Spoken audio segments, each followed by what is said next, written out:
I watched through the parking garage glass as Dad's phone lit up. He glanced at the screen, then answered with his important business voice. The one he used when he wanted people to know he mattered. My name is Rachel Torres.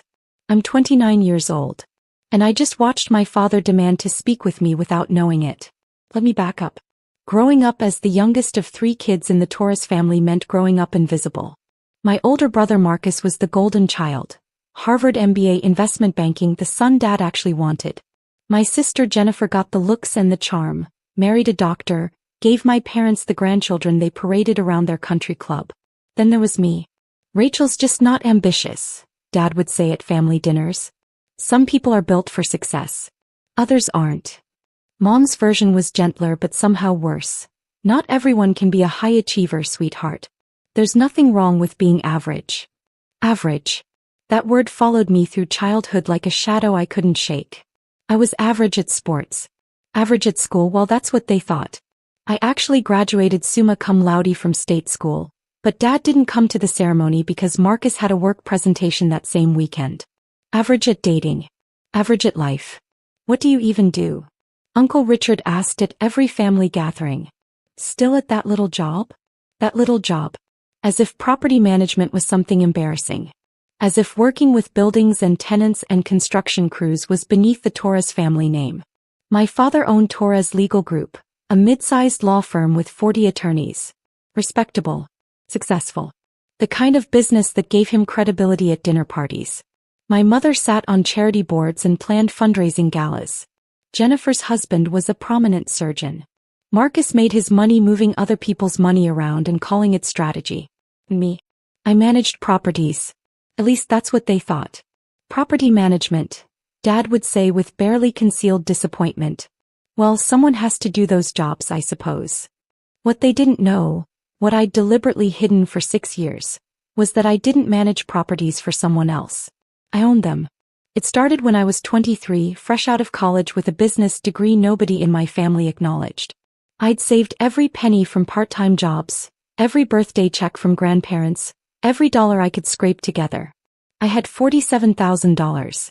I bought a foreclosed duplex in a neighborhood everyone said was transitioning, which meant it was affordable if you could see potential instead of problems. I spent 3 months renovating it myself. YouTube taught me how to tile. A retired contractor I met at Home Depot taught me basic electrical. I learned plumbing from necessity when a pipe burst at 2 a.m. and I couldn't afford an emergency plumber.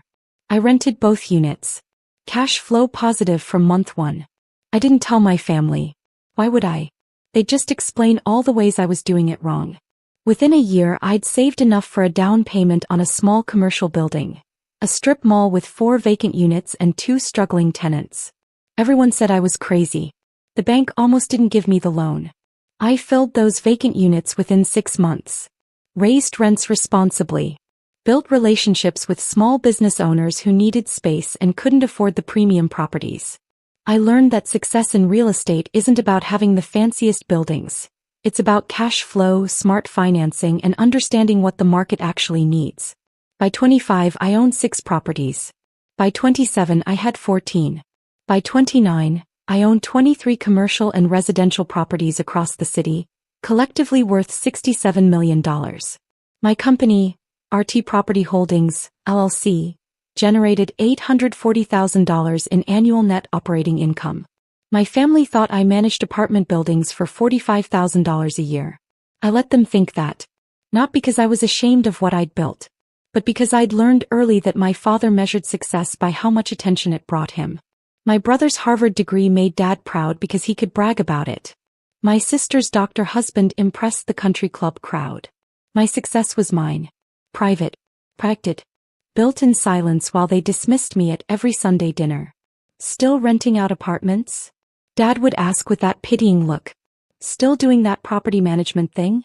Marcus would add as if I'd chosen something embarrassing. I'd smile and change the subject. 3 weeks ago, Dad announced at Sunday dinner that he was expanding Torres Legal Group. We're opening a second office, he said, cutting his steak with the precision of someone who believed even dinner should be a performance. Going to be big. Really establish the Torres name in the legal community. That's wonderful, dear, Mom said, beaming. Where? Jennifer asked. Downtown. The Riverside District. Prime location. I'm in negotiations now for a lease. I nearly choked on my wine. Riverside District. My newest acquisition. A mixed-use building I'd purchased 8 months ago. A 6-story former warehouse converted to office and retail space. Ground floor retail, 5 floors of office space above. I'd spent $8.2 million on the purchase and another $1.7 million on renovations. It was beautiful. Exposed brick, modern finishes, floor-to-ceiling windows overlooking the river. High-end but not unreachable. Perfect for growing businesses that wanted prestige without paying premium downtown rates. The building was 60% leased. I had 3 floors of office space still available. The building's called Riverside Plaza, Dad continued. Owner's some LLC. Probably a hedge fund or something. Doesn't matter. My broker's handling everything. He didn't even know he was negotiating to lease space in my building. Sounds expensive, Marcus said. You sure you can afford that location? Dad bristled. Torres Legal Group is extremely successful, son. We can afford whatever location we choose. Of course, Marcus backpedaled. I just meant, prime riverside real estate, you know. Those landlords can charge whatever they want. Which is why I'm negotiating hard, Dad said. I'm not paying some inflated rate just because the building has a view. I've got my broker pushing back on every line item. I stayed quiet. Took another sip of wine. My property manager, Marcus Chin. Yes, also named Marcus, which had led to some confusing family moments, had mentioned we had an interested party being difficult about lease terms. Trying to negotiate down security deposits. Demanding excessive tenant improvement allowances. Pushing for below-market rates. I hadn't known it was Dad. Rachel, you work in property management, Mom said, turning to me. Maybe you could give your father some advice. Help him understand what landlords are looking for. The table went quiet. Everyone looking at me with that same expression. The expression that said, even though we don't take your work seriously, maybe you can be useful for once. I'm sure Dad's broker knows what they're doing, I said calmly. Well, of course, Dad said quickly. I've got professionals handling this. Top commercial real estate broker in the city. But if Rachel has any basic insights about how these things work, I suppose it couldn't hurt. Basic insights. From the woman who owned the building he was trying to lease. Landlords generally want stable, long-term tenants, I said. They value businesses that pay on time, maintain the space, and won't be a management headache. Everything else is negotiable, but that's the foundation. Right, Dad said dismissively. Obviously. But there's leverage in every deal. The key is knowing how to apply pressure. These LLC owners think they can charge whatever they want, but there are always other options. Other buildings. They need to know we're not desperate. He had no idea I'd already reviewed his broker's proposal. The terms he was demanding were borderline insulting.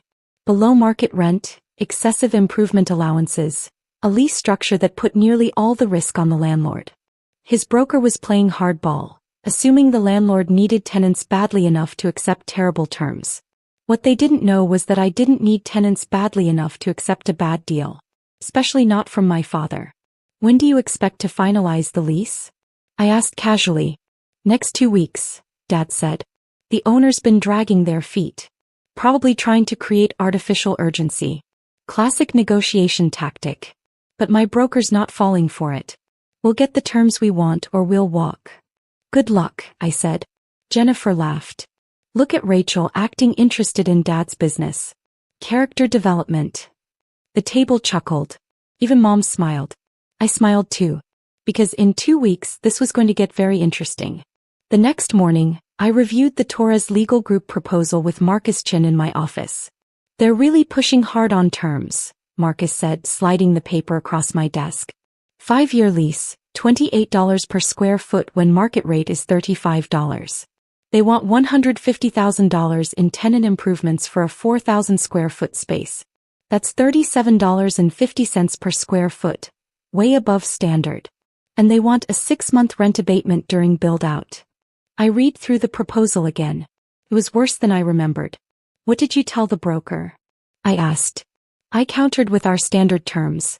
Market rent, standard TI allowance, 2 months abatement maximum. They came back saying their client has other options and we should Reconsider our position if we want a quality tenant. I couldn't help but smile. Dad's broker was using his favorite move, the veiled threat. Walk away leverage. Work sometimes. Not this time. Send them our final offer, I said. Market rent, standard terms, 2 months abatement. Non-negotiable. And Marcus? Don't mention who the owner is. Just keep everything under the LLC. Marcus nodded. They're not going to like it. I know. 3 days later, Dad called me. Actual phone call, not a text. Rare. Rachel, I need a favor, he said without preamble. What's up, Dad?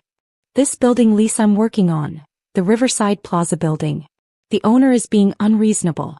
Completely unreasonable. My broker says they won't budge on terms. That's frustrating, I said neutrally. I thought maybe, since you work in property management, you might know someone. Someone who understands how to talk to these LLC owners. These people need to understand that Torres Legal Group is exactly the kind of tenant they should want. Prestigious law firm, stable income, long-term lease. We're doing them a favor. I almost laughed.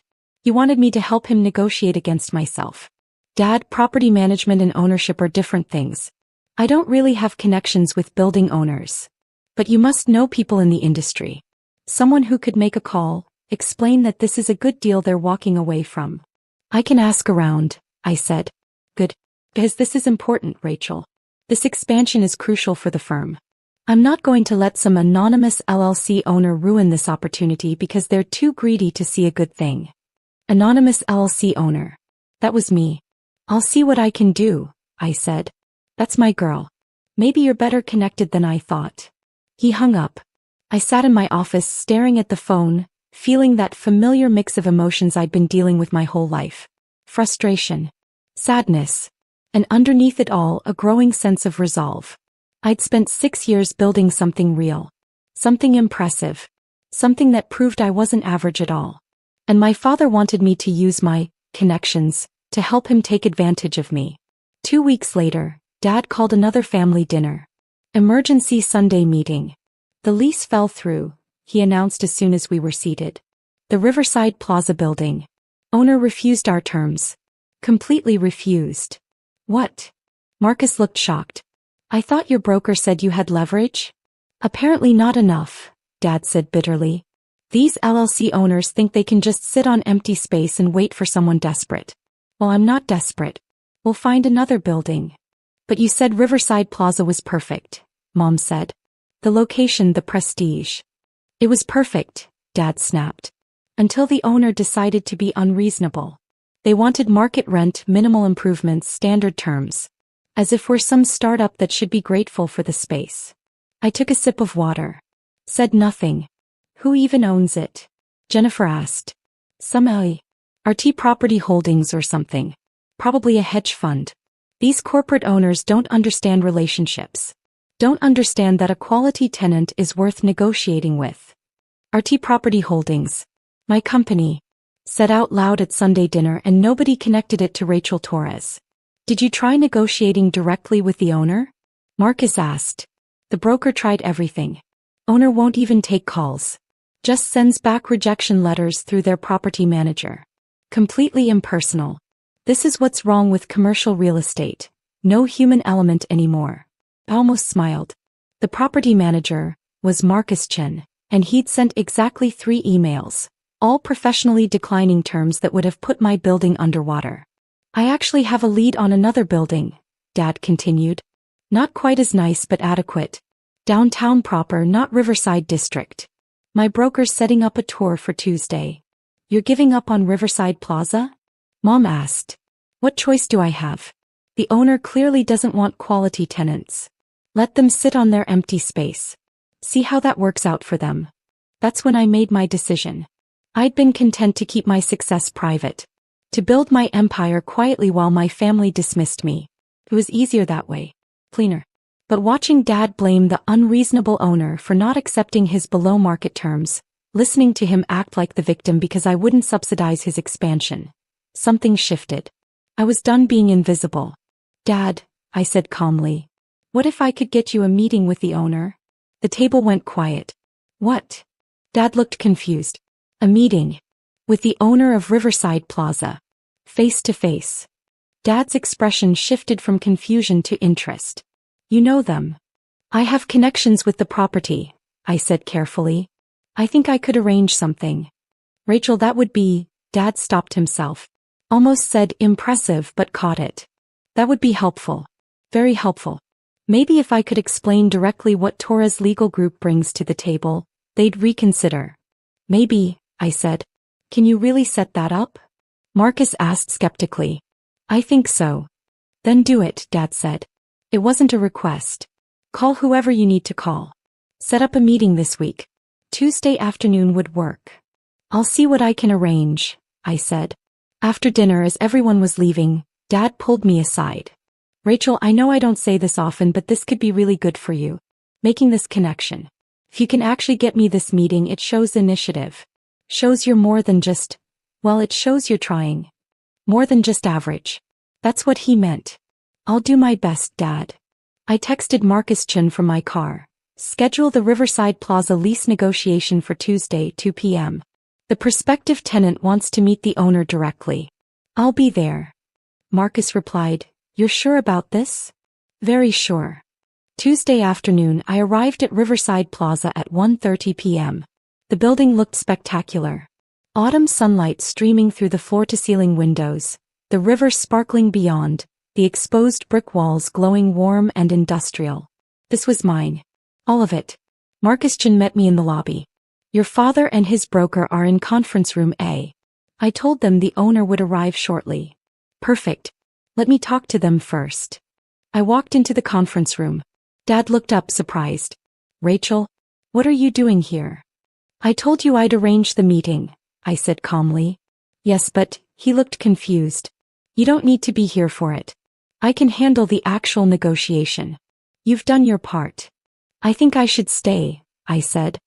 His broker, a sharp-dressed man named Tom, looked annoyed. Mr. Torres, with all respect to your daughter, owner meetings are delicate. We should keep this professional. Rachel, why don't you wait in the lobby? Dad said. You can tell me how it goes after. I don't think that's necessary, I said. Rachel, Dad's voice had that edge. The one that meant stop embarrassing me. I appreciate you setting this up. But you're not equipped for commercial lease negotiations. Let the professionals handle this. Mom had come to the meeting too, sitting quietly in the corner. Rachel, sweetheart, maybe your father's right. You've helped enough. I pulled out my phone. Texted Marcus Chin, come to conference room A. It's time. Rachel, what are you doing? Dad asked. Waiting for the owner, I said calmly. You don't need to. He stopped as the conference room door opened. Marcus Chin walked in carrying a leather portfolio. Good afternoon, Mr. Torres. I'm Marcus Chin, property manager for Riverside Plaza. Thank you for agreeing to meet with the owner directly. Dad stood up, extending his hand. Finally. Yes. Thank you for arranging this. I think there's been some miscommunication about our lease terms. Once your owner understands what Torres Legal Group brings to the table. Actually, Marcus interrupted gently, the owner understands perfectly. She's been reviewing your proposals personally. Dad caught that. Well, where is she? Tom the broker asked impatiently. We've been waiting. Marcus smiled. Looked at me. I sat down at the head of the conference table. Dad, I said calmly. I'm the owner. The conference room went completely silent. Dad stared at me. What? Riverside Plaza. The building you've been trying to lease. I own it. RT Property Holdings, LLC. That's Rachel Torres Property Holdings. I'm the owner you've been calling unreasonable. Mom gasped. Actual audible gasp. Tom the broker looked at his papers, then at me, then at Dad. Is this some kind of joke? Not a joke, Marcus Chin said, opening his portfolio. Ms. Torres purchased this property 8 months ago for $8.2 million. She's invested an additional $1.7 million in renovations. The building is currently 60% leased at market rates, averaging $34 per square foot. The terms we offered Torres Legal Group were consistent with our terms for every other tenant. Dad's face went through several colors. Red, white, red again. He said. You own this building? Yes. That's impossible. You manage apartments. You make He stopped. Recalculated. How could you possibly afford? I own 23 properties, Dad. Commercial and residential. Collectively worth about $67 million. This building is one of my newer acquisitions. Mom made a small sound, like she couldn't quite process the words. 23 properties, I continued calmly. I started with a foreclosed duplex when I was 23. Built from there. I've been doing this for 6 years. That's impossible, Dad repeated. It's all documented, Marcus Chen said, sliding papers across the table. Property records, tax returns, LLC registration, bank statements. Ms. Torres has been very successful in commercial real estate development. Tom picked up the papers. Read them. His face changed. These are legitimate. Of course they're legitimate, I said. Dad was still staring at me. 6 years. You've been doing this for 6 years and we had no idea. You never asked, I said simply. Every Sunday dinner, every family gathering you'd ask what I was doing and I'd say property management. Which was true. I manage my properties. You just assumed I did it for someone else. But, Dad seemed unable to form complete sentences. How did you, the money alone? I started small. Saved everything. Bought smart. Leveraged carefully. Built relationships with lenders who saw potential instead of assuming I was average. That word hung in the air. Average. Mom's eyes widened. She remembered. All those times she'd said it. Rachel, Dad finally said, his voice different. Quieter. I don't understand. If you were building all this, why didn't you tell us?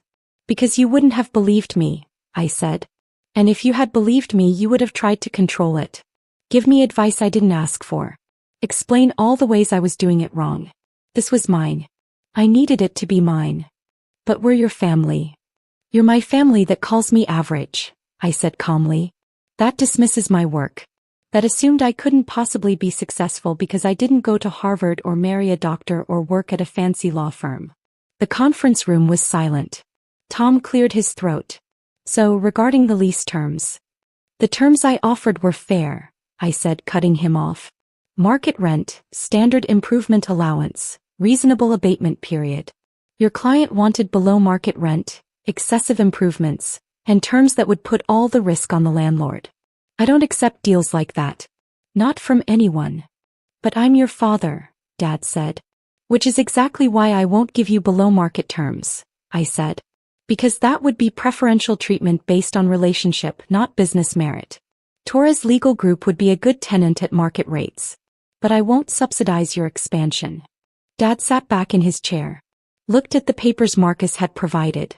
Looked at the building around us. Looked at me. You really own all this, he said. It wasn't a question anymore. Yes. And you've been successful. Genuinely successful. Yes. More successful than... He stopped. More successful than you expected? I finished. Stat. Much more successful. Mom was crying quietly. Rachel, sweetheart, we didn't know. We just didn't know. Because you didn't look, I said gently. Because you decided who I was when I was young and you never reconsidered. The meeting ended with Dad and Tom leaving to discuss options. No lease signed. No agreement reached. Just Dad walking out of my building looking smaller somehow.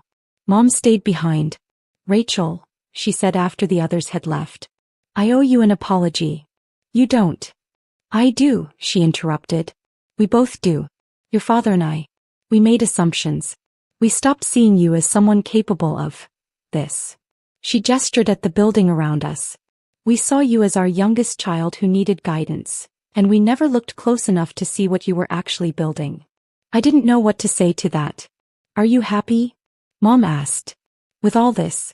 With what you've built? I thought about it. Really thought about it. Yes, I said. I'm proud of what I've created.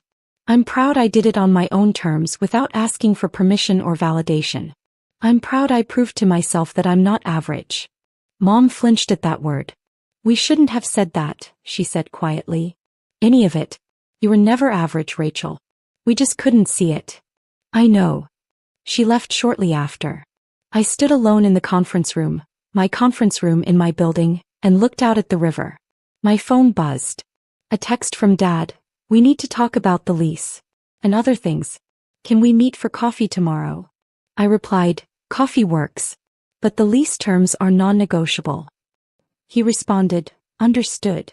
Over the next week, things shifted in ways I hadn't expected. Dad signed the lease. Market terms. Standard conditions.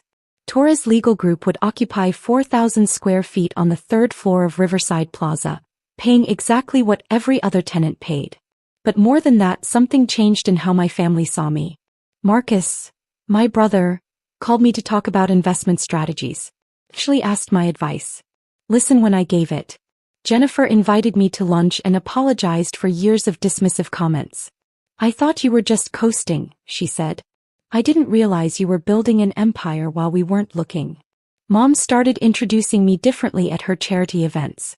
Not as my youngest daughter who does property management, but as my daughter Rachel who owns RT Property Holdings. And Dad was different. We met for coffee 3 times in 2 weeks. Real conversations. Not Sunday dinner small talk, but actual discussion about business, about building something, about the challenges of growth and risk and belief. I underestimated you, he said at our 3rd coffee meeting. For years. I'm sorry for that. I know.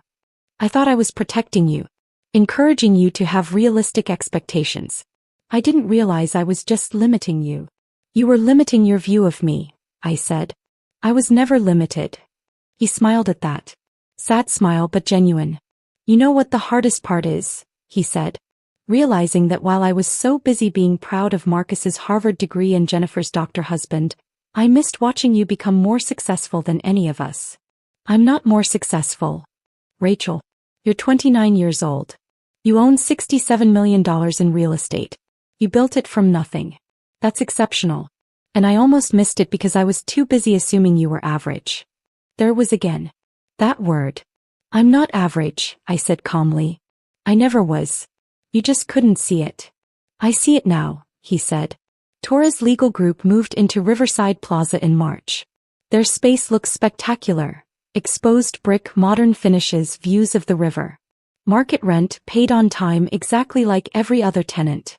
Dad invited me to the opening reception. Gave a speech thanking the owner of this beautiful building for creating such an exceptional space for growing businesses. He didn't mention I was his daughter until after the speech, when people came up asking about the building. This is Rachel Torres, he'd say. My daughter. And the owner of Riverside Plaza. The pride in his voice was new. Hard-earned. But real. RT Property Holdings continued to grow. I acquired 2 more properties by summer. My portfolio hit $73 million. Marcus Chin kept managing day-to-day operations and I kept building. But the biggest change wasn't in the numbers. It was in Sunday dinners. Rachel, tell us about the Elm Street acquisition, Dad would say. Walk us through the financing structure, Marcus would add. You're expanding into residential development? Jennifer would ask, genuinely interested. I'd tell them. Share the challenges, the victories, the complex negotiations and construction setbacks and tenant stories. And they'd listen. Not because I'd demanded their attention. Not because I'd thrown my success in their faces. But because I'd built something undeniable. Something that proved without question that I was never average at all. I was just building an empire while they weren't looking. And sometimes the sweetest victory isn't forcing people to see you. It's building something so substantial that they can't look away.